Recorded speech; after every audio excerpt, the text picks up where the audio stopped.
Autre volet de l'actualité, le ministre de l'Intérieur et de la Sécurité, Guy Bertrand Mapango, a reçu un expert des Nations Unies en matière de criminalité. Avec lui, ils ont évoqué les questions de criminalité transfrontalière, notamment dans nos parcs nationaux. Compte rendu, Jean-Éric Ziengimangalabuka et Victor Mundunga.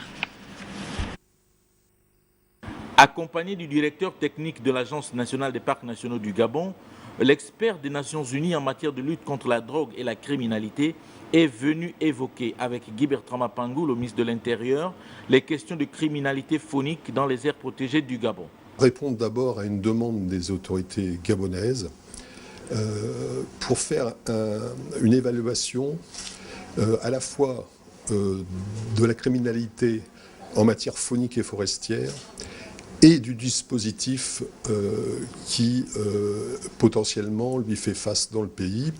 Alors c'est le dispositif au sens large, c'est-à-dire non seulement les forces de sécurité, forestiers, agences des parcs, mais également la police, la gendarmerie, les douanes, et aussi la justice. Cette mission onusienne au Gabon s'inscrit en droite ligne du plaidoyer du président de la République, chef de l'État, Ali Bongo Ondimba, aux Nations Unies pour ériger les crimes phoniques au rang des crimes contre l'humanité.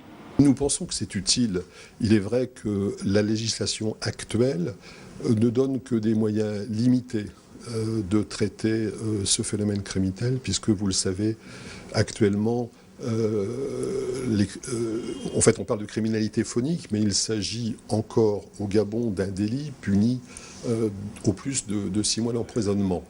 Alors bien sûr qu'il y a déjà dans la loi gabonaise le moyen d'aborder les choses du point de vue de la criminalité. Je pense surtout à l'infraction d'association de malfaiteurs qui existe. Mais ça ne suffit pas. Il s'agit d'un véritable trafic international. C'est l'essentiel de ce que j'ai appris.